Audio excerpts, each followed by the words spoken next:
Juste, il faut que je lance le top au reste de l'équipe, alors vous me dites quand vous êtes prêts. C'est parti. Je m'appelle Valérie Suner, je dirige le théâtre de la Poudrerie. Je suis Pascal Moni. Je m'appelle Frédéric Robin. Je m'appelle Blaise Cardon. Nathan. Mathias. Je suis tubiste. Je suis plasticien. Donc saxorne, tuba basse, contrebasse. Président de l'Ourcq Canoë Club Sevranais. Je suis créateur lumière. Je dirige le conservatoire de Sevran. Je m'appelle Maëlle. Je m'appelle Taïna. Je m'appelle Salma Roméo. Julie. Eva. Ariles. Christine. Je suis une élève du conservatoire. Je fais du canoë à Sevran. Je suis dans la formation de sub de sub à Marseille. Oui, j'ai participé au projet en tant que danseuse. Voilà, je suis là pour tout le monde et qu'arrivé au bout, le spectacle se fasse. C'était la deuxième année que je participais à la Méduse. On est toujours sur des formes de spectacles hybrides, qui ne sont ni tout à fait du théâtre, ni tout à fait de la scénographie, ni tout à fait de la musique, enfin en tout cas, qui ne sont rien de tout cela spécifiquement. Et donc participer à ces projets, c'est nécessairement quitter sa zone de confort. Je crois que j'aime bien ça en fait. Le canal est perçu par les Sevranais comme un lieu frontière. Un lieu qui divise la ville entre les quartiers de grands ensembles et les quartiers pavillonnaires. Ça a été un petit peu toute l'histoire de toutes les rivières. Et, souvent la ville, elle se développait d'un côté et pas de l'autre.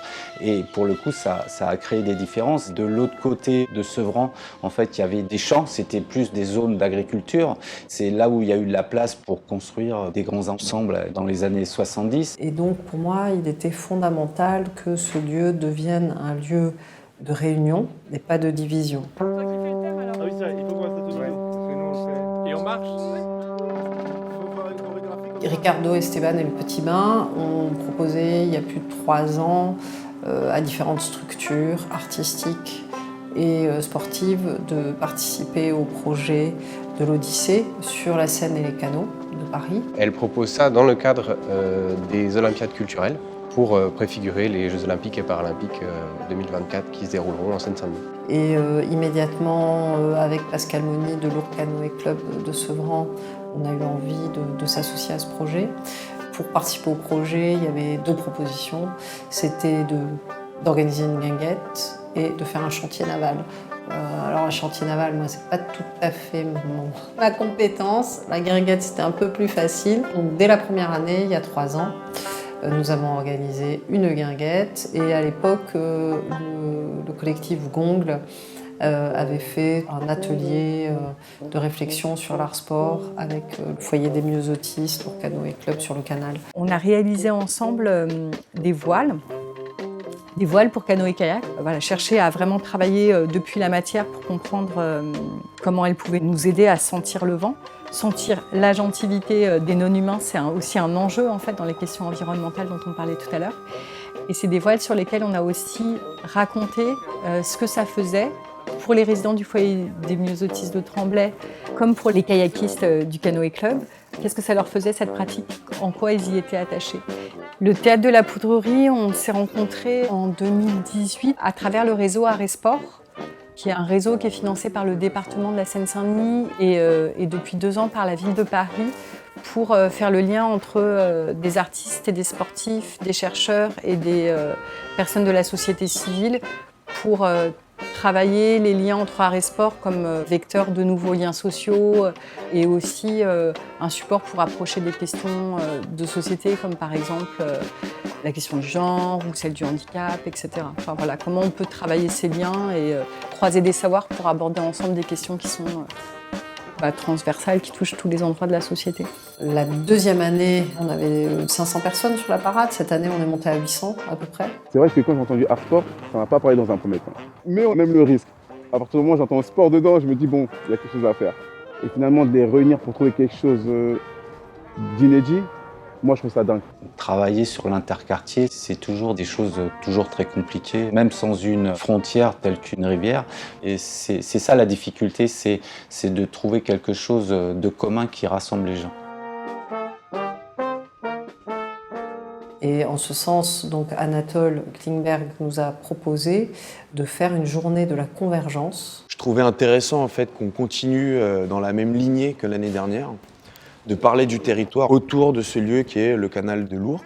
Où on a appelé tous les habitants de Sevran que nous connaissions et qui avaient la volonté de le faire à se rassembler au Canoë Club, justement, qui est un peu un point de rencontre de toutes ces associations et de tous les participants au projet. Et c'est un point de convergence tout naturel puisque il y a une piste cyclable qui traverse, parce qu'il y a la passerelle qui fait le lien entre le quartier sud et Sevran.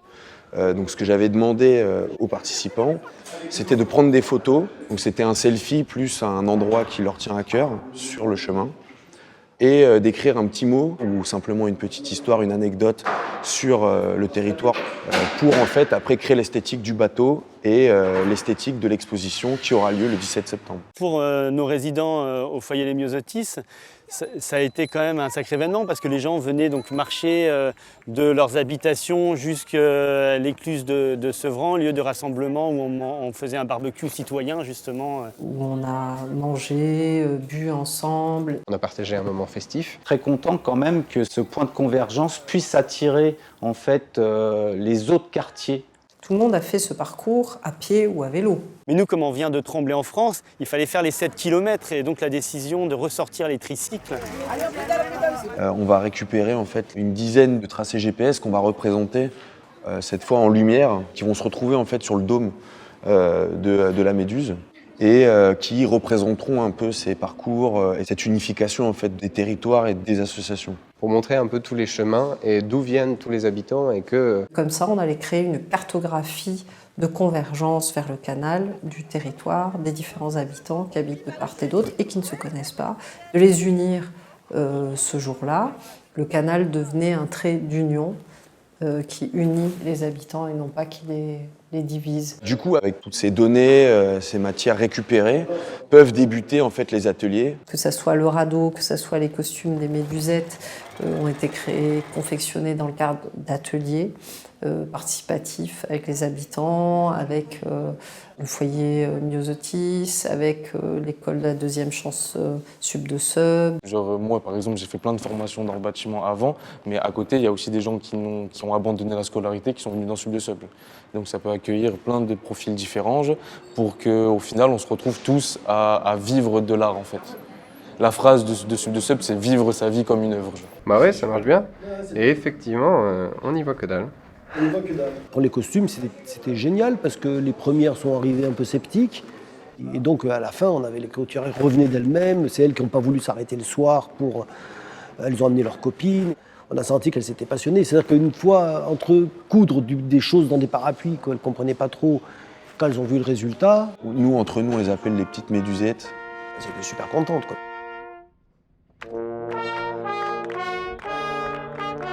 On a donc les ateliers d'exposition, où on prépare l'exposition avec Anatole. On va se retrouver avec une énorme fresque de 10 mètres de long, sur lequel on va récupérer et implanter en fait les photos pour représenter les personnes qui ont participé. Et on les relie en fait avec les chemins, les tracés GPS qui ont été récupérés aussi. Une fois qu'on a la base, on va dire le concept, les gens peuvent aussi après se le réapproprier.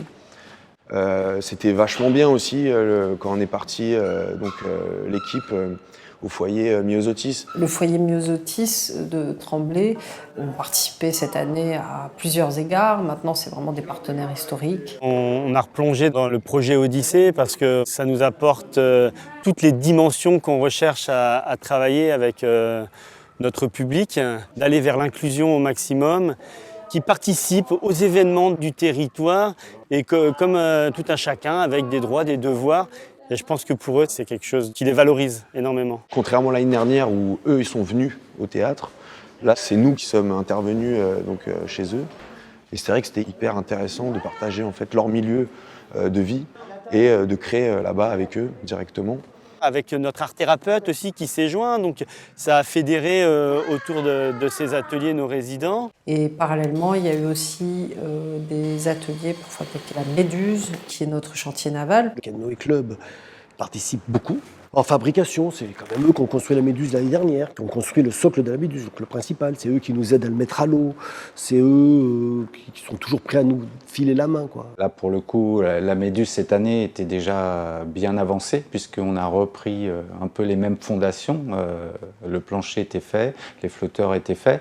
Donc on a surtout travaillé sur l'aspect navigation. Après ça, j'ai Jean-Paul, un habitant qui, lui, est électricien, vient nous aider beaucoup en électricité. Là, on va avoir Sylvie Ossop qui vient nous aider pour finir de construire la Méduse. En plus, ce qui va être assez intéressant pour eux là, c'est qu'on a une partie invention. Ben déjà, depuis que je suis petit, j'adore être à l'atelier. C'est travailler de mes mains, c'est là où je m'épanouis le plus, on va dire. On appelle ça la Méduse, mais salé, ça porte bien son nom. Et donc on est parti de dessins d'Anatole pour faire cette boule lumineuse, mais qui est quand même une boule qui fait donc à peu près 4 mètres de diamètre, quoi. J'ai jamais fait ça. Construire un truc sur un bateau. Quand j'ai vu ça, je pensais pas que ça flottait, moi. Je dois dire qu'on ne sait pas trop. Hein. Il me semble que jeudi, par exemple, il y aura les subs de sub ainsi que les myosotis qui vont être au même endroit. On arrive à créer en plus des connexions entre différents milieux et différentes personnes qui seraient peut-être pas amenées à se voir de base. Ce que nous permet en fait ce projet, c'est hyper gratifiant de participer à ça, quoi.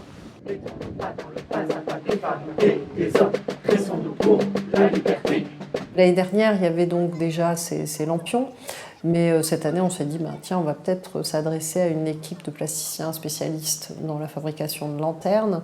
Et donc, on a fait appel aux poussières qui sont basées à Aubervilliers, donc qui ont mené des ateliers pareils de part et d'autre du canal, pour qu'on puisse se faire rencontrer des enfants qui sont dans les quartiers populaires, les quartiers prioritaires et les quartiers pavillonnaires. C'est des ateliers de fabrication de lanternes en osier et en papier. C'est un projet qu'on mène depuis plus de 10 ans aujourd'hui. L'enjeu de ces parades en général, c'est vraiment d'aller rencontrer des gens de différents quartiers. Et ensuite, ils se rencontrent, se réunissent à la lueur de la bougie et en musique.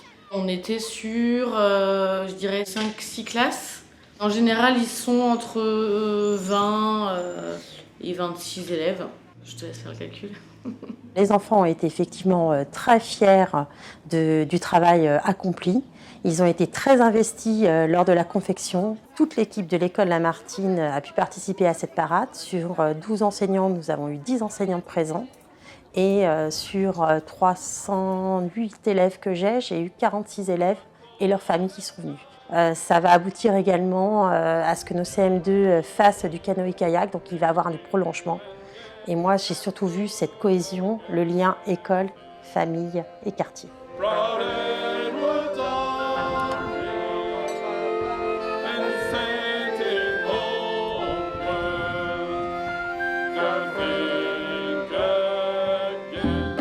L'Ourcq Canoë Club est le premier partenaire historique, puisqu'il fallait à la fois, c'était fondamental bien sûr pour un projet art-sport, que l'on associe un club sportif et une structure culturelle. Un projet artistique dans le kayak, c'est pas forcément quelque chose de commun. Et en fait, le vrai travail de départ, c'est vraiment de convaincre à participer. On a essayé de proposer à la fois une chorégraphie de kayak avec les jeunes et une chorégraphie de canoë qui accompagne la Méduse avec un public adulte et un public handicapé. Nous, on a une spécialité dans notre établissement en sport adapté. Là, c'est sur un fond de canoë que nous, on a travaillé. En même temps, il y a le côté artistique qui est quelque chose pour valoriser la personne en situation de handicap. La pagaie du chef. Et tout ça dans un événement qui est public et ça les monte vers le haut. Vraiment, on sent la fierté quand ils font des événements comme ça. On est parti en direction pour attraper la Méduse. Après, on a fait un demi-tour et qui ramenait la Méduse avec nous. Enfin, on a ramené la Méduse avec nous. C'était pas une personne handicapée, on fait un événement pour les personnes handicapées, on était vraiment dans quelque chose de... Je vis la vie de quartier, je vis la vie de la cité, je suis un citoyen, quoi. Je pense que sur ce type de projet, l'intérêt de la chose, c'est justement cette complémentarité entre le milieu artistique et le milieu sportif. Le théâtre m'a aidé à travailler sur le canoë. Parce qu'il y a un point en commun, parce que c'était aussi du théâtre qu'on faisait sur le canoë. Non, j'ai pas l'habitude, c'est la première fois que je fais des spectacles. Donc tout le côté artistique est tout nouveau. J'étais assez excitée à l'idée de mélanger ma discipline sportive à une discipline artistique. Ça m'a procuré de la fierté. C'est cool d'avoir montré la discipline, donc le canoë-kayak, sous un autre angle que ce qu'on peut voir par exemple sur le canal de l'Ourcq, parce que voilà, il combinait plein d'associations, que ça soit Art Training, que ça soit le conservatoire, les danseuses, l'OCCS. Refaire un spectacle devant tout le monde, il n'y a pas de problème, c'est ce que j'aime le plus. Ça m'a fait avancer, ça me permettait de m'entraîner. De participer à cette aventure qui mélange tant de gens venant de milieux différents, ça me donne un élan. Voilà, ça me booste. Il y avait des danseuses du conservatoire de part et d'autre, qu'on appelait les médusettes. Il n'y a pas de médusettes, du coup c'est les petites méduses qui vont avec le radeau de la méduse. Menées par Jean-Charles Dizazo, qui est chorégraphe. Je suis intervenu pour ce qui concerne les mouvements chorégraphiques, et des berges et du radeau. Avec Marie Bonnet, qui est professeure de danse au conservatoire de Sevran, et donc 20 jeunes danseuses du conservatoire. Moi, je dis oui à tous les projets qui sont sympathiques. J'aime bien embarquer mes élèves à droite à gauche, les embarquer dans des projets, voilà, qu'elles se plongent dans un univers qui n'est pas le mien, qu'elles soient déplacées du conservatoire et mises ailleurs, quoi, ça fait du bien. Pour ce projet, donc j'étais sur les bancs, moi. Dans ce projet, j'étais une médusette. Sur les processus de création, moi j'ai différents appuis. Je peux travailler à la fois sur de la littérature, sur des textes qui peuvent inspirer des gestes. Ça peut être travailler sur des verbes d'action, ce que nous avons fait. Donc, par exemple, tourner, toucher, lancer, jeter, etc. On devait prendre 5 verbes et on devait, entre guillemets, les faire danser. J'ai travaillé également, en tout cas pour ce qui est du duo qui était sur la Méduse, qui étaient les 2 danseurs professionnels, sont des danseurs qui sortent du Conservatoire supérieur de Paris, à partir de tableaux, où je demandais aux interprètes de s'appuyer sur différents mouvements qu'ils pouvaient saisir à partir du tableau, se les réapproprier pour en faire une phrase chorégraphique. C'est de la richesse en fait, c'est une richesse corporelle, dans le dialogue, dans l'ouverture d'esprit. Souvent pour moi ça participe du verbe, de la littérature et de la peinture. Et le jour du spectacle c'était assez cool, même si ça faisait un peu peur parce que du coup on était dans la nuit, il y avait plein de lumière, il y avait plein de gens autour, on les voyait pas du tout. Mais l'expérience était cool à faire parce que danser en extérieur, c'est pas tous les jours qu'on fait ça. En extérieur, on a pu le faire, mais effectivement, c'était les yeux rivés et puis un plateau, quoi. C'est juste un plateau. Mais là, c'était voilà, danser avec des gens qui parlent, des chiens qui passent. C'est vraiment quelque chose qui changeait. Et je trouvais ça génial vraiment d'être dans une autre structure avec un concept complètement différent. Ce qui m'intéresse artistiquement, c'est de me dire ce qu'on a prévu en studio, quand on le met à l'épreuve de la rue et du contexte et du décor, qu'est-ce que ça va donner? Comment moi je peux l'anticiper? Quelle image je peux envisager et projeter?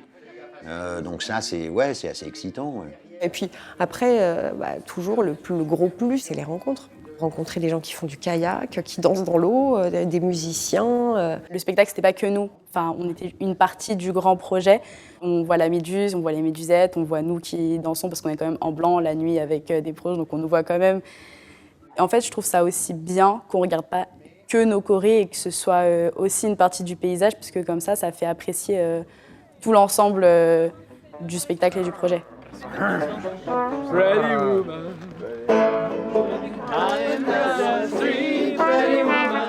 Mon rôle dans la parade 2022 était assez simple. J'étais un ingrédient dans une recette beaucoup plus globale.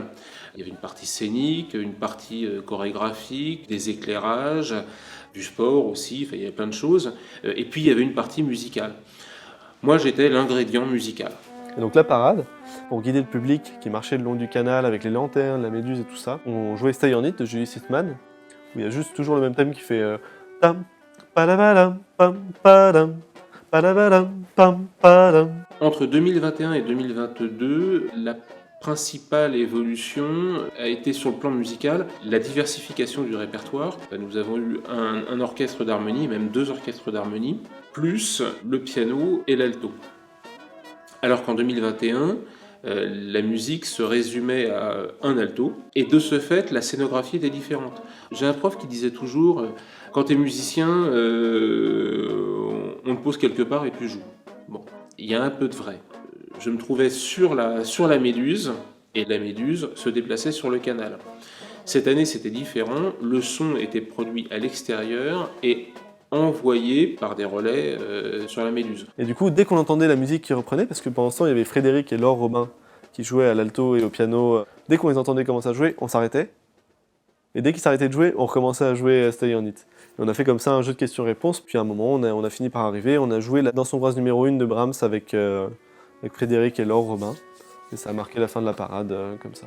Pour moi, la musique, et particulièrement la musique classique, c'est pas réservé à un public dans une salle de concert dédiée. Pour moi, cette musique, elle est belle, elle est riche, elle est passionnante, on ne s'en lasse jamais. Et donc, il faut la porter auprès de ceux qui ne la connaissent pas, ou qui ne la connaissent pas encore. Donc, l'Odyssée est l'occasion de promouvoir ce répertoire-là.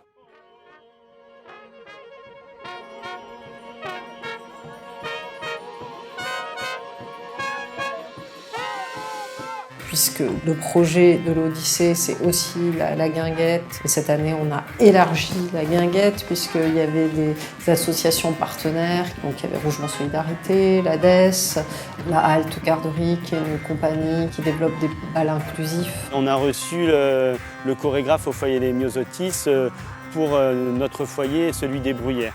Le bal arrangé, comment en tout cas moi je l'ai perçu, c'est donc un bal qui met en scène des personnes en situation de handicap. On les a vus danser, on les a vus s'investir, ne pas rester assis sur le bord de la scène, ne pas avoir peur d'aller vers les autres personnes. Enfin, entre guillemets, inclure les personnes valides au bal. En tout cas, c'est comme ça que j'ai envie de le percevoir. Il y avait DJ Mister Bonus. Il y avait également, donc en première partie, le spectacle qui s'appelle Hymne en jeu. Alors les hymnes en jeu, c'est quelque chose qui vient pas mal de l'idée des Jeux Olympiques qui vont arriver à Paris en 2024. Et c'est surtout un projet qui est construit autour de l'idée de transmission. C'est l'idée d'aller dans différents endroits et de donner cette musique à d'autres gens, non seulement avec l'orchestre de spectacle, qui est l'orchestre dont je viens, mais aussi à l'orchestre d'harmonie de Sevran avec lesquels on a joué, qui se sont joints à nous pour l'ouverture de saison du théâtre de la Poudrerie. Et on a fait ce concert-là comme ça. C'était génial. On avait nos partenaires des bibliothèques qui ont fait un coin lecture et également le projet de Tri-Art Tlon mené par un chercheur anglais, June, qui est venu faire des parcours autour du fil d'Ariane. Nous avons également le service Sevran Senior qui a proposé des jeux de pétanque pour toute la famille. 4-0. Ça commence là, hein. C'était le jour de mon anniversaire. On est venu un peu plus tôt, on a dansé, on a mangé, on a regardé aussi le spectacle et puis on a fini avec un magnifique feu d'artifice. Et en plus, on a invité des amis qui sont venus du 77 pour nous voir et d'autres amis d'Aulnay-sous-Bois.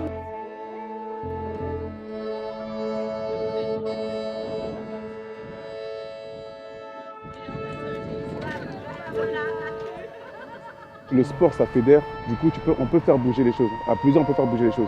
L'art, c'est quelque chose d'inédit, de rare. C'est de l'or, voilà. C'est ce qu'on a fait avec le bateau. Le lien social permet d'être bien dans ses baskets, d'être bien dans sa tête. Et pour les personnes handicapées, c'est la même chose.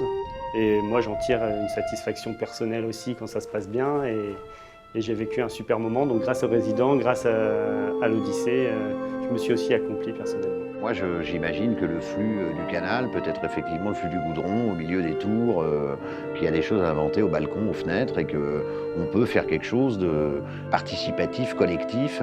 Et je pense que la culture peut aider à ça. C'est aussi de se dire, je me réapproprie l'image de mon territoire, l'image de l'endroit où j'habite.